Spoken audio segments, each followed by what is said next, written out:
The Consulting Success podcast is powered by the Clarity Coaching Program. If you'd like to work directly with the Consulting Success team and receive personal coaching and support to optimize and grow your consulting business, marketing, and revenue, visit consultingsuccess.com to find out more and apply. Welcome to the Consulting Success Podcast. I'm your host, Michael Zapersky. In this podcast, we'll dive deep into the world of elite consultants, where you'll learn the strategies, tactics, and mindset to grow a highly profitable and successful consulting business. Hey everyone, it's Michael Zapersky here. Welcome back to another episode of the Consulting Success Podcast. And today I have Jenn Lim joining us. Jenn, really glad to have you here. Welcome. Honored to be here. Thank you for having me. Yeah. And you just have like such a soothing voice that this is going to be a wonderful experience for all of our listeners joining us today. Oh, nice. So for those of you that aren't familiar with Jenn is the co-founder and CEO of Delivering Happiness, a company that you started with the late Tony Hsieh of Zappos fame. And you all help organizations create a culture that boosts employee satisfaction, retention. Your clients include some of the best known organizations in the world, like McDonald's and Starbucks and Chase and so many others. You're also the author of the Wall Street Journal bestseller, Beyond Happiness: How Authentic Leaders Prioritize Purpose and People for Growth and Impact. And I want to dig into so many of these topics with you. I've been on a bit of a tear and kind of quest myself to develop my leadership skills as we've been building out our team. And so many of these topics really are, I'll be a little bit selfish in not asking some of these questions, but I'll do it with the goal of serving all of our community of consultants here around the world joining in. So I do want everyone to learn from you how we can build, more profitable businesses while also really tying in and connecting to purpose.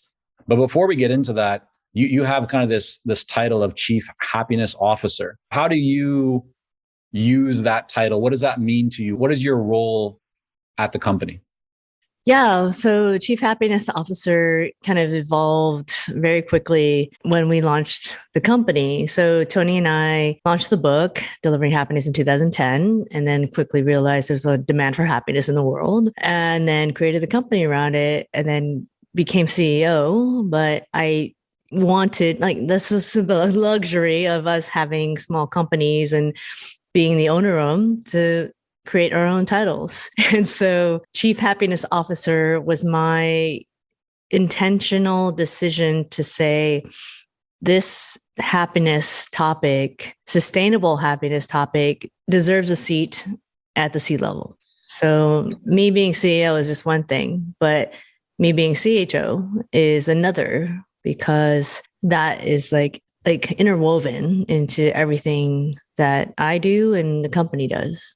And I can't help it, for those who are checking the video, you're wearing a hat. So I can't help but ask, do you actually wear those different hats? Not physically wear the hats, but in terms of the mindset of CEO versus CHO, do you kind of structure your day and your activities and think, okay, I need to be CEO strategic and I need to be checking with people? How do you look at those two kind of acronyms and apply them to your actual work and daily life? I love it when I don't get questions that I've ever heard. And this is one question I've never heard in terms of literal hats and metaphorical hats. And for me, I feel that we all have a lot of hats to wear. And the fact that the more authentic we can be to ourselves, the more hats we can wear at one time. Instead of feeling like I got to drop this hat and put this on, I got to drop this hat and put this on. But I think there's an integrated approach, more holistic approach as to what hat we wear. And for me, I just want to be me, aligned with my purpose and values, aligned with what I want to do in life and how I want to make an impact and be there for the people I love and the people I serve. So although there's a lot of hats that we can wear to do that, I choose to wear. Basically, this one has been most common one since COVID hit. But yeah. Got you. So you had, kind of your previous life, you had a role as a consultant in organizations like KPMG, Zappos.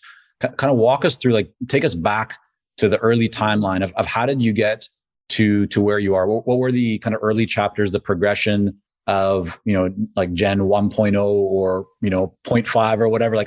What did that look like in terms of from education to different roles that you had that led you to where you are today? Yeah, of course. Like what I think about when you ask that question is that what are the biggest like pivot points, highs and lows in my life? And taking me back, what you're asking is when I was I was a dot-com baby. So basically, late 90s, early 2000s, just I graduated shortly before that.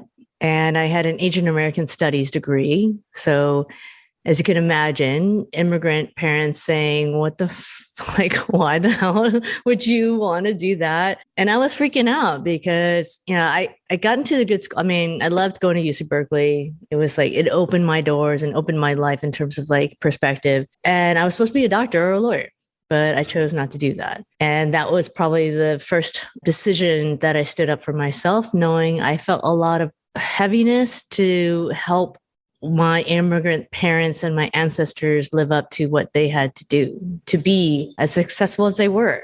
And they fought hard and they worked hard and, they were making sure food was on the table. So it was hard for me to major in Asian American studies, knowing that I was supposed to be something else. But I did it, graduated, didn't have a job. And I realized, all the things that they were talking about. But luckily for me, .com was born, internet was born, and I became a KPMG consultant, as you said. And all of a sudden, the money, title, status fell in my lap like overnight. And I thought it was like, oh, life is easy. This is cool. But as we know, .com busted and I lost everything. But I just didn't not only lose my job, 9/11 happened here in the US and within 1 year, also found out my dad had colon cancer, stage 3 colon cancer. And that changed my trajectory because I realized the values I had, money, title, status didn't mean anything at all. And so that's when I, especially after his passing, said to myself, what is most important? So without saying these are my values, I said to myself, what's most important?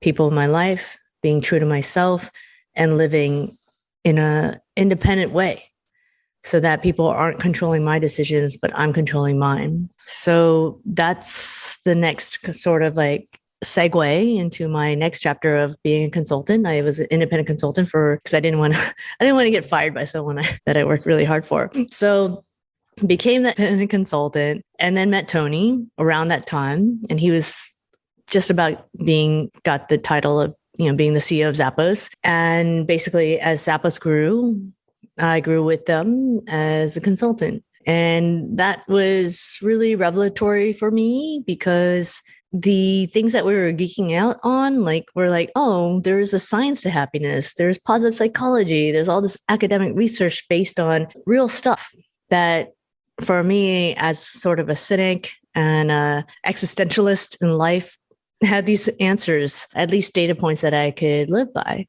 So fast forward to 2010, I had been consulting for Zappos for a long time. That's when the book deal came out for Delivering Happiness. And I helped Tony launch that book and then the company started. So those pivotal points is, I think, what is most meaningful and what I've learned over the years. When you were consulting with Zappos, what was the main focus of your work, and how do you, what were you doing kind of spending your time in that organization? Because it's not rare, but it's certainly not so common to find consultants that work so closely with one organization for such a long period of time. What do you, again, back to kind of the main question, what were you doing? And then the second part to that question would be, in terms of, for those that want to create long-term relationships with their clients, what do you think was the game changer or the key to creating that long engagement together?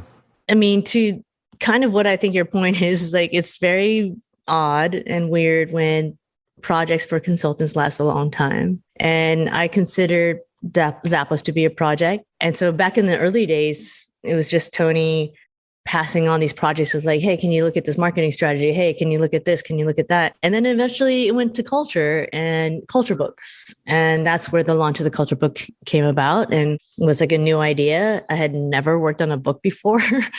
And he just, gave me that project. And I was I took it on because I thought this is really cool. How do you capture a culture within a book that represents a company and that, kind of made its mark in its own way? So what I think, to your second part of the question, is most important is that by being super aligned with who I was and asking the questions within myself of like, what is important? Do I believe? Because at that point, after a certain time, I realized my time is worthwhile. Like back in the day, it was like super easy to get jobs and like get really paid, get paid really like great amounts of money, but it wasn't really necessarily tapping into myself. That's the experience I had at KPMG. No offense to them at all, but I realized I needed to do something meaningful for myself. So that, I think, in sort of answering your question in a long-term way,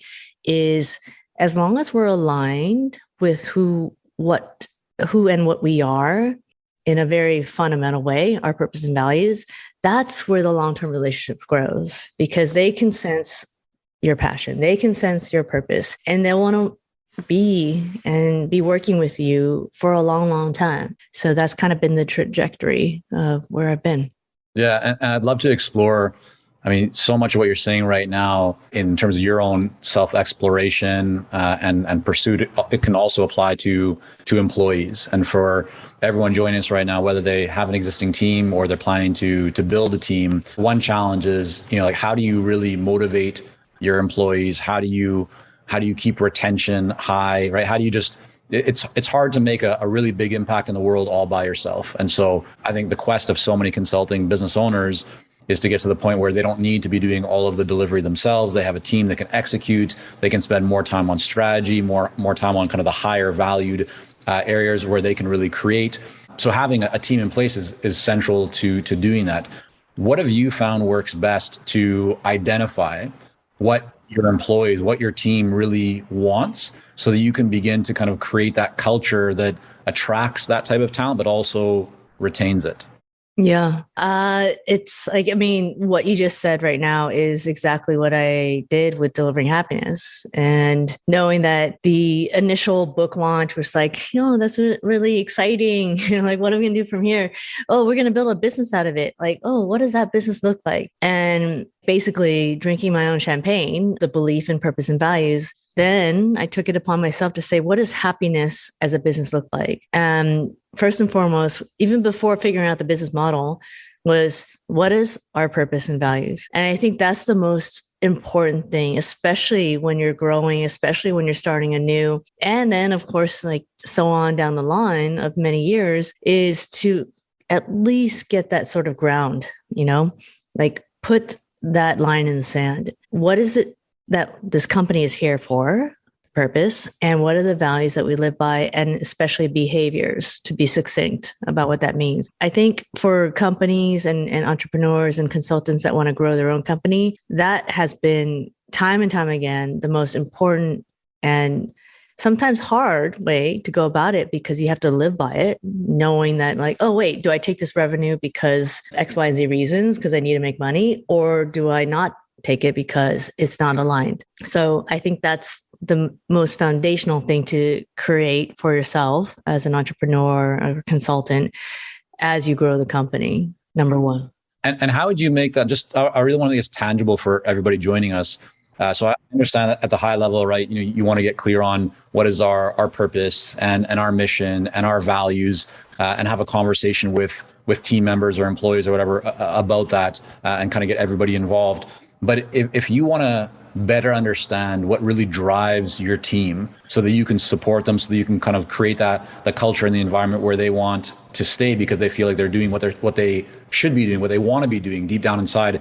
What have you personally found like works really well? Is it just sitting down over, a glass of champagne? I'm seeing the background in your office there, right? It says champagne, so, and you mentioned it as well, but like, is it sitting, over a coffee or a drink or whatever and asking a specific question, or is it a survey, or what have you found like actually works best to identify what your team cares about, so that you can support them to do more of the work that they love to do?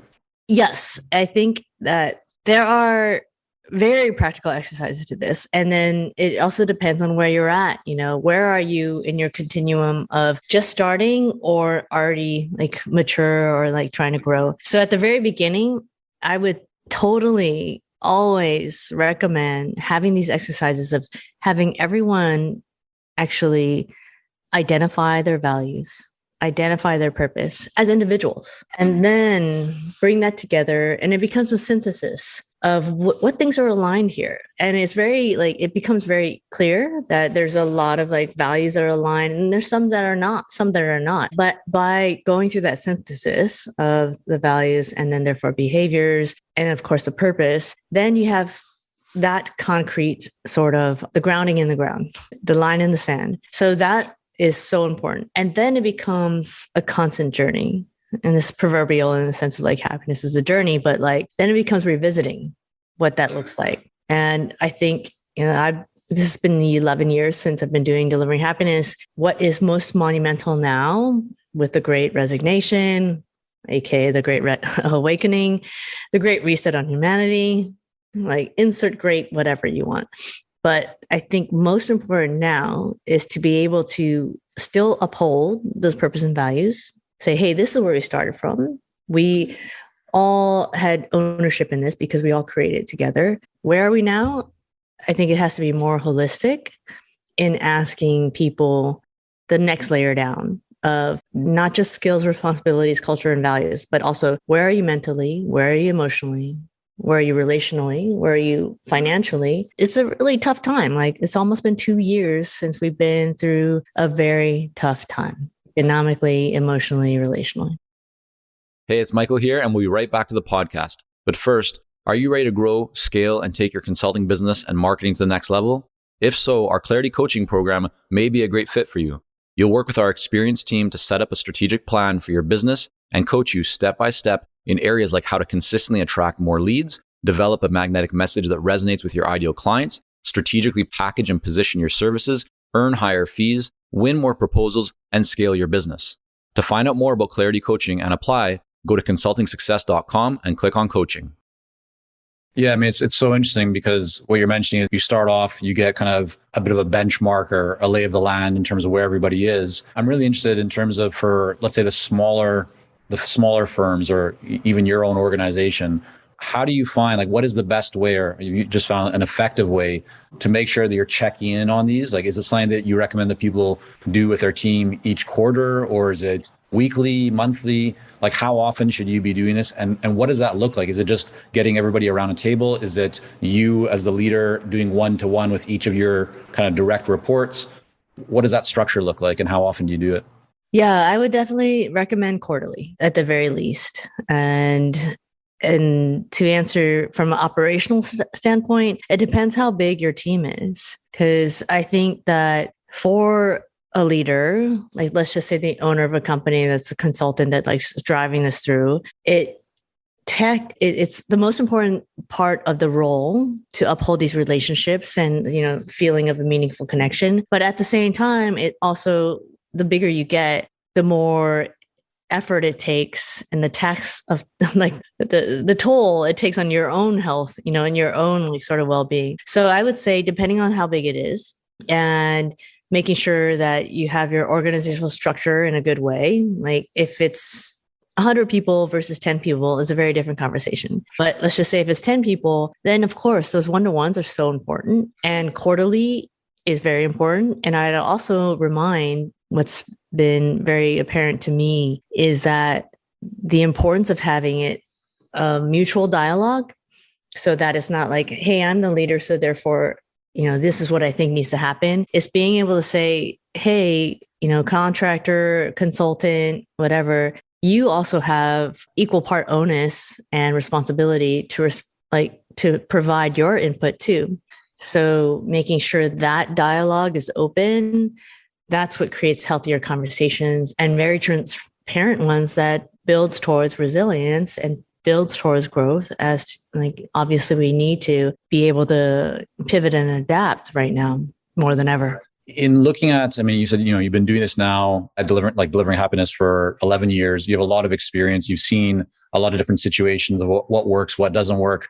Are there one or two things that you feel maybe you've either personally applied in your own company or you've seen clients apply with great success, where a question or a conversation or something that they do or a way to reward, but for people who really want to have team members that feel like they're part of the company, that feel like they're doing the work that they should be doing, like really kind of creating that higher level of retention in the business so that everybody is moving along together. Are there one or two kind of exercises or activities or things you haven't yet mentioned that you've just found like, yeah, when we did this, or when I asked this one question, or when we, took everyone through this one exercise, like it was just such a game changer? Is there anything that kind of stands out to you that you feel as just a real powerful tool? Yes, for sure. I mean, there's many exercises, and it really depends on where everyone is at in their own way. But number one, I think one of the reasons why I wrote this book, Beyond Happiness, is that we have to be, as leaders, as authentic as we can to ourselves. And what that means, sometimes people as leaders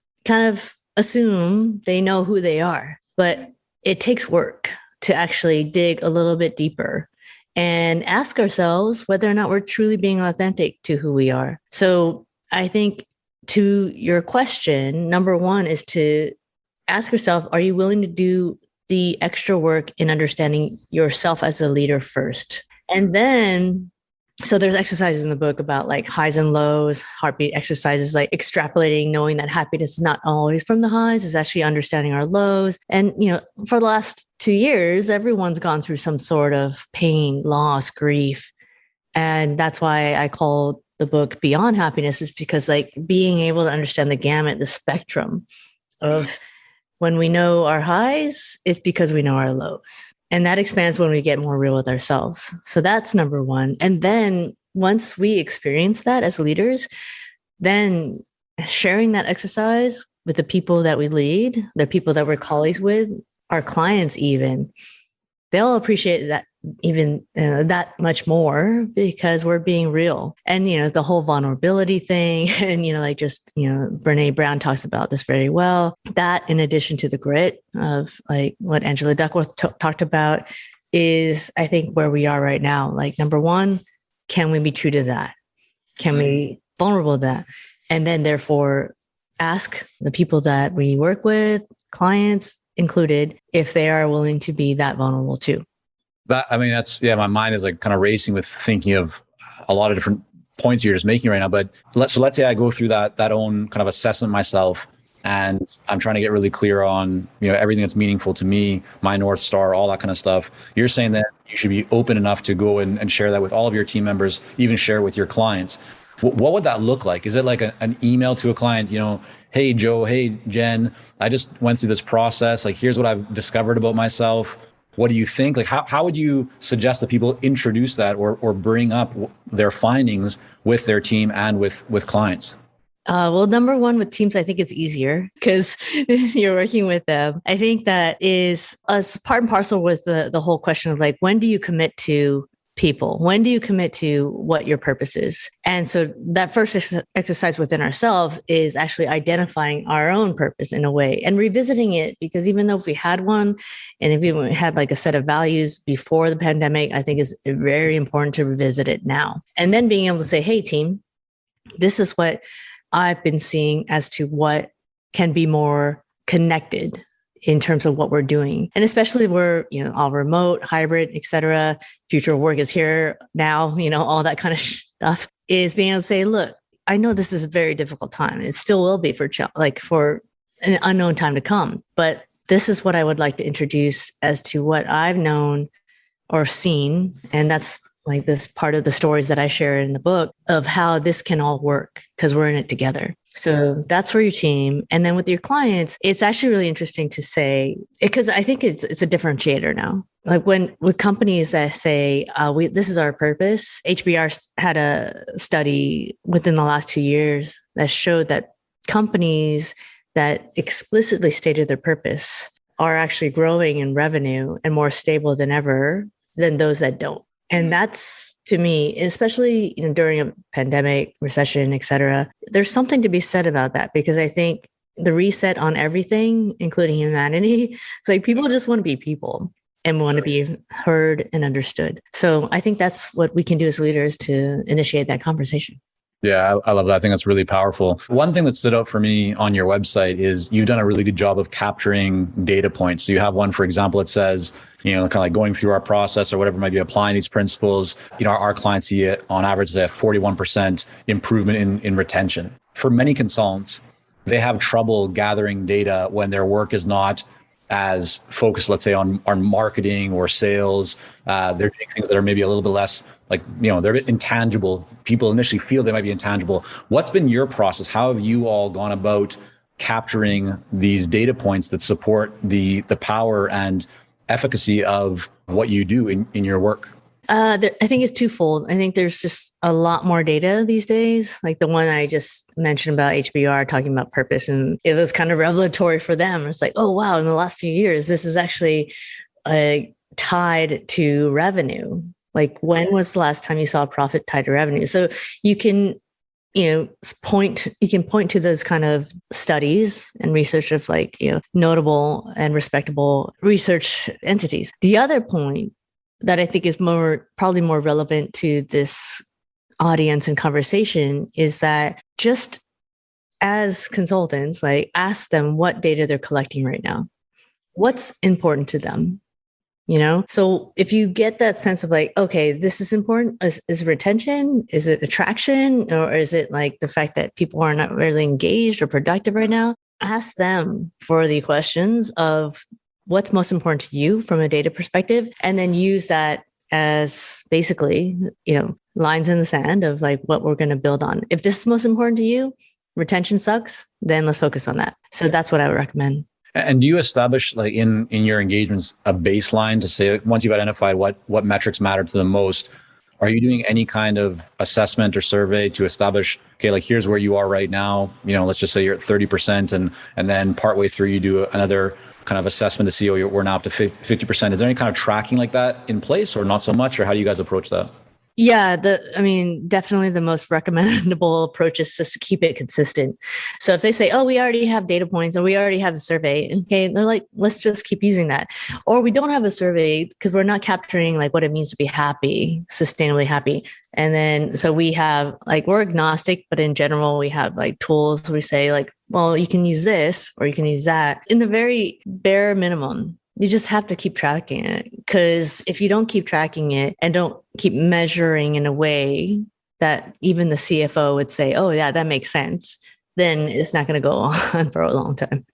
That makes sense. You offer, your company has a lot of different services, right? You do, virtual trainings, in-person stuff, you have e-learning, there's a lot of different services, products that you all put out there. How did you kind of get to where you are today? And is the majority of your revenue and business centered around just one or two of those offerings? Are you trying new things? I'd just love to get a better picture around what does the business model look like, and how did you get to where you are? Because you do have, several different kind of options that people can choose from. Yeah. That's a great question, because I think that, as you've seen in my background, drinking my own champagne is important because it's been such a moving target. And especially after COVID, right now, everything you're seeing on our site, it's just too much. When I look at it, it's just we need to distill this, because they're the people that are reading this, their attention span is almost to nil. They've got a lot of stuff on their plate. And so for me, what we've been doing over the years is just keep on testing, and see what comes out of that. Being able to iterate that on a quicker fashion and just not fear failure, fail forward is a big thing that we talk about at DH. That's how we keep on getting to a different place. But I would just recommend simplify everything. A really powerful message, because so often it's easy to say, I can do this, I can do that, I can help these people, and just it's complexity grows. And that, I don't know who originally kind of coined this, but just the saying of complexity doesn't scale has always resonated with me. And the other one is that typically growth doesn't happen through addition, it happens through subtraction. So what can you really remove to be able to grow more? And there's many great examples of that with very successful businesses. I'd love to know, in terms of your business today and your new book. So you wrote the original book, Delivering Happiness with Tony. You have your book, Beyond Happiness. How is that kind of play? The new book coming out, why write that now? Why not just kind of keep doing what you're doing? Where did that come from? Oh my gosh, this is such a fresh story, because I'm still experiencing it right now. Because so basically, Delivering Happiness, Tony and I launched that 2010, and then the company came about. And then February of 2020, I had just signed a contract with the publisher, same publisher, to write the next book. And I had no idea. I mean, I had a very concrete idea as to what the content was, which is basically all the stats and stories of what's happened in the last 11 years. And then, of course, 2020 happened, which was every headline, like from COVID, recession to social unrest. And then ultimately for me, and I know everyone had that experience of loss and pain, but Tony passing away at the end of 2020. So what I set out to write was not, I kept on throwing away the first page because it's like every headline just said, this is not enough. This is not big enough because it's not about happiness anymore. There's something more to what we're talking about. And that's what kind of, with every headline, inspired me. And ultimately towards the end and Tony's passing, I wanted to open up the conversation more because when people normally hear happiness in their head first, like there's a perception of what happiness is. But I think it is important for all of us to revisit what that means in more fundamental and more meaningful and sustainable ways. Going back to the core of who we are, going back to the science of it, it's about being like true to our inherent disposition, our authentic self, having our pleasures in life, but knowing that the greater sustainable happiness is purpose. So it just kept on expanding during that whole process of writing in a way that I just wanted to honor all the people that had experienced all these things and make sure everyone understood, like, we can do this. There are very, very concrete examples in the book of companies that and organizations like hospitals and governments that like did this stuff. And I'm like, it's so awesome to see. At the same time, being real with who we are, our highs and lows, our strengths and shadows.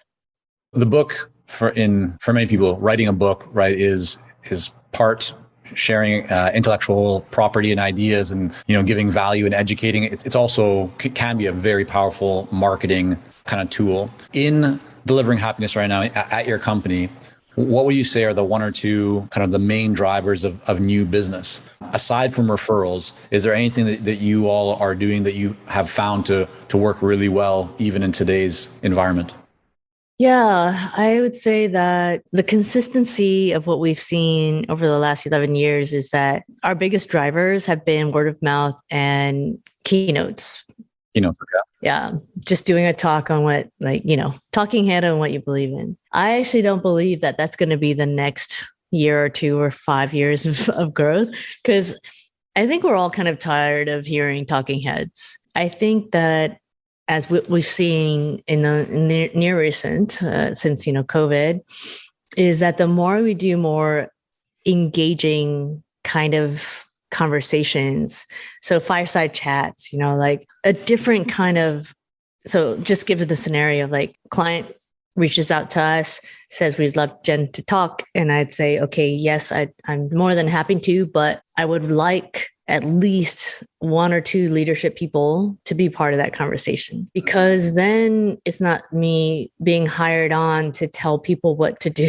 It's like, oh, leadership is actually investing in this person because he or she believes that there's something worthy to say for us. So when that conversation opens up, it becomes a true interactive dialogue, because leadership is asking the questions that they want to know based on, ideally, what they're hearing from the audience, from their employees. So is that almost like a panel type of environment where, it's like a panel, fireside chat. So conversation as opposed to just you up there talking. Yeah. Got you. Okay. Yeah. Before I wrap up, a few more questions for you. One is, when you look at your kind of daily habits and how you spend your time, is there one thing or maybe 2 things that you do consistently every day that you feel like really powers your performance and allows you to, to be excellent as you are?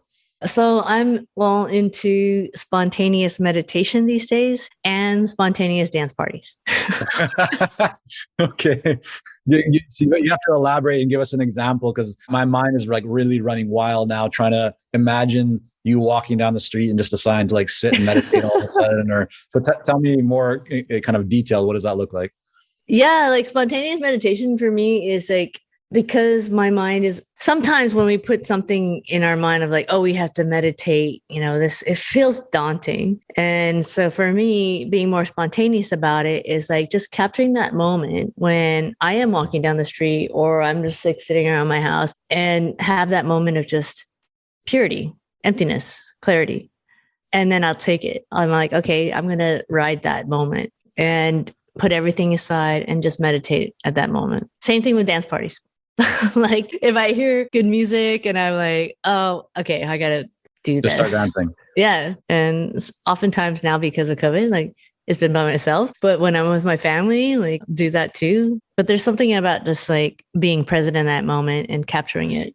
Yeah, I think that's very well said. I recently had my wife and two kids overseas. They were going over, my wife's mother was ill. And so I was kind of living a bit of a bachelor lifestyle for the last 6 weeks. And I found myself at times just making a dinner for myself and just like sitting down and just eating that meal, listening to some jazz music or whatever it might be, but like really savoring, because we don't have kids in the background and noise and just like really savoring each bite and like the flavors of like, wow, this is like a bit of a meditative experience to just, I think so often, right? It's like, how often do you, I posted this on social a while ago, but it's like, how often these days do we actually just listen to music? I mean, like not doing anything else, like not driving, not reading something on your phone or just like actually listening to music and being in that moment. And I think there's probably many examples like what you just shared and other examples as well of where these days we're just all so busy that we don't take the time to like truly enjoy and savor the things that we're doing, whether it's dancing, meditating, eating, music, something else. But I think there's just, a lot of opportunity for all of us to be more present. Yeah, totally. I love that. I'm glad you're savoring the music. Yes, I'm trying to. Not always successful. And now that everyone's back in the city, certainly less so, but I do need to make more time for that. 2 questions before we wrap up. So last 6 months, what's the best book that you have read or listened to? It can be fiction or nonfiction, anything that's really resonated with you recently. Oh, wow. There's just so many books out there. I mean, everyone had time to write a book, but I'm going to go back to this one that it's like a really simple one. It's called Inward by a poet, Young Pueblo, Yung Pueblo, Pueblo. I have like, as you can see, like those are the books of people that I've been talking to and like wanting to like learn more from every day. But that book of poems, I think is such a nice one to have next to your bedside or on your coffee table. Just like flip through, just like, oh, well, that was so simple and amazing. And to know that this like Young Pueblo is like young people. And this is like pseudonym for him. And it's just, I think for me, been a refreshing reminder of how young people and old can get back to that place of simplicity and a reminder every day of what's going on and what's most important. Yeah, it's great. We'll make sure we link that up in the show notes. And then finally, Jenn, for those that want to learn more, and I would highly encourage everybody to learn more about your new book, about your content, your resources, if they want to connect, where's the best place for people to go? Yeah, so we launched jennlim.com, so JENNLIM.com for the book. And then there's deliveringhappiness.com still there, so deliveringhappiness.com. And then social @by Jenn Lim. So I'd love to hear from anyone about all this stuff. And I also want to share that we did a really cool event at the end of last month for the book launch, but really to invite a lot of amazing speakers to have a conversation of what beyond happiness means, which included like Adam Grant, Peter Diamandis, Jennifer Acker, Angela Duckworth, CEO of Burning Man. Like, I just really wanted to invite people to have the next conversation on what happiness could mean. So that's totally a resource for everyone. It's all free content. So are those talks available or those discussions, or what can people get access to there? Yeah, the talks. Where do they go to get that? Either one, jennlim.com or deliveringhappiness.com. Perfect. All right. We'll make sure to link that up as well. Jenn, thank you so much for coming on. Really enjoyed the conversation. Yeah, likewise. Thank you for having me. Thank you for joining us on this episode of the Consulting Success Podcast. For more episodes and to subscribe, rate, and leave a review, head on over to iTunes. And if you'd like to develop consistent lead flow and a highly profitable consulting business, learn more about our coaching programs at consultingsuccess.com.